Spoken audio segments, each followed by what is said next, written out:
Hello, everybody, and welcome to Theater Review, a series where I review unique and high-end movie theaters from all over. I don't know if this will ever be fleshed out into a full series, but I went to the Alamo Drafthouse in San Francisco and I want to talk about it. Today I'm talking about the New Mission Alamo Drafthouse in San Francisco, California, both the qualities of the theater itself and the experience of attending it as out-of-towners.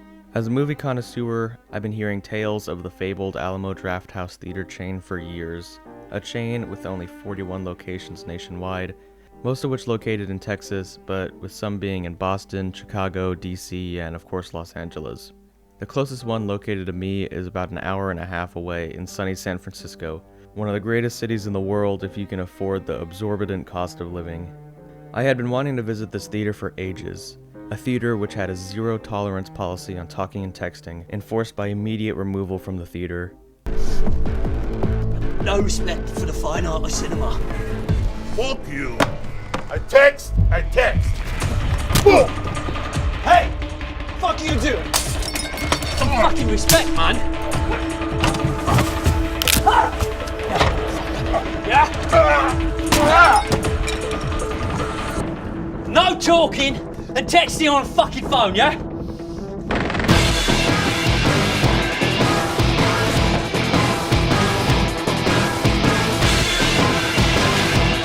A theater with the capabilities to project 70mm film. A theater where they serve restaurant-quality food directly to your seat. I had been looking for an excuse to visit this theater, but it seemed excessive to drive an hour and a half just for a movie I can see at my local megaplex.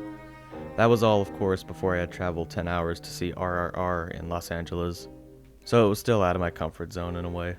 One day I checked Alamo's website and saw that June 21st, the San Francisco location was playing Paul Thomas Anderson's There Will Be Blood, one of the greatest cinematic achievements of our modern era and a film that demands to be seen on the largest screen possible. I had seen it once before, a few years ago on Netflix, and loved it, of course. Paul Thomas Anderson is my favorite director. But I was exhilarated to see it again on the big screen, and at the Alamo no less. So June 21st, we piled into the minivan and drove out to San Francisco.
We left at 1:30 and arrived at the city around 3. We had time to kill, so we stopped by the Westfield Mall, a massive, gorgeous, 6-story tall mall that unfortunately is closing its doors permanently in August, so we were lucky we got to visit it. It also had an incredible food court where we all split up and regrouped with our lunches. From there, we went to the theater. We were able to park almost right next door to the Alamo at a parking garage, but note, the Alamo doesn't validate, so you will have to pay. But the rates at this garage are very, very low, all things considered. And we were here. The New Mission sign is beautiful and very attention-grabbing. The entrance to the theater opens up to this big, beautiful hall with digital posters on either side. And this hall guides you right into the vibrant and expressive lobby. The lobby was coated wall-to-wall with Bruce Lee posters. I'm not sure why Bruce Lee specifically, but why not?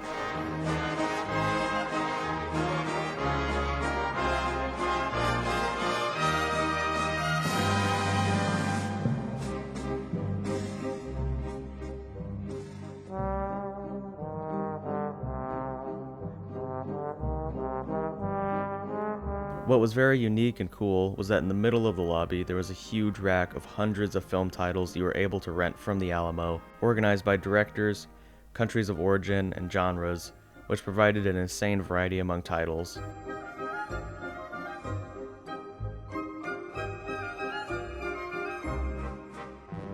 I know if I lived nearby, I'd be renting shit from here every single day, and it would probably have saved me thousands of dollars from buying Blu-rays.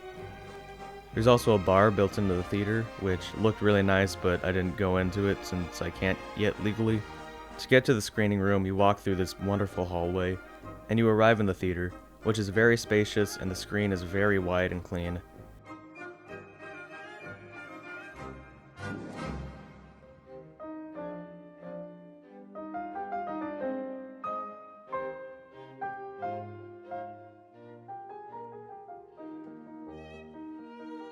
The seats were extremely comfortable, and each grouping of 2 is conjoined by a table. Now this is where it gets crazy.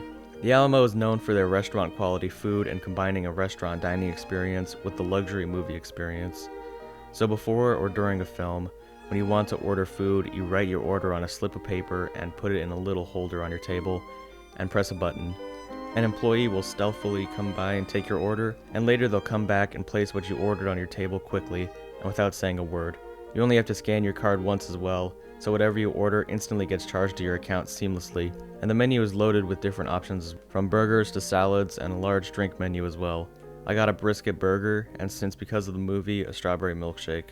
I drink your milkshake. I drink it up! And it was damn good. But be warned, this luxury experience comes at a price. And the bill for a milkshake, loaded fries, 2 cookies, and 2 burgers between me and my girlfriend ran us about $77. We did order a lot, and so it was somewhat to be expected, but it's still a lot. Ooh, my wallet's empty! Before the movie, there was a wonderful pre-show made from historical PSAs about oil companies, clips from Werner Herzog companies, commercials for milkshakes, and a bunch of other stuff related to the film There Will Be Blood. It was a nice touch that really added to the whole experience. The movie looked incredible as always, especially on that screen. The servers crouch running around the theater taking orders was definitely a little intrusive for a bit, but chilled out after about 20 minutes. After the film had ended, I had the amazing realization that this was the first time in ages I had seen a film in a theater where there were no audience members chatting loudly in the back. There wasn't some stupid selfish piece of shit scrolling on their phone in the middle of the theater. There weren't any annoying people or babies crying. Lord have mercy! Sam, this is some scary shit! Oh, I am scared! Nothing like that. It was a truly perfect movie-going experience. We exited the theater, paid the parking fee, which was only about $18, and headed home. I'm already planning on heading back to the San Francisco Alamo 2 more times this year, the next to see Oppenheimer in 70mm on the 26th of July, and later in August to see the new 4K remaster of Oldboy, one of my all-time favorite movies. With a wide variety of different offerings, projected both on film and in digital, to Weird Wednesdays to Terror Tuesdays, the Alamo Drafthouse provides an incredible movie-going experience, and I can't wait to go back. I'm finished.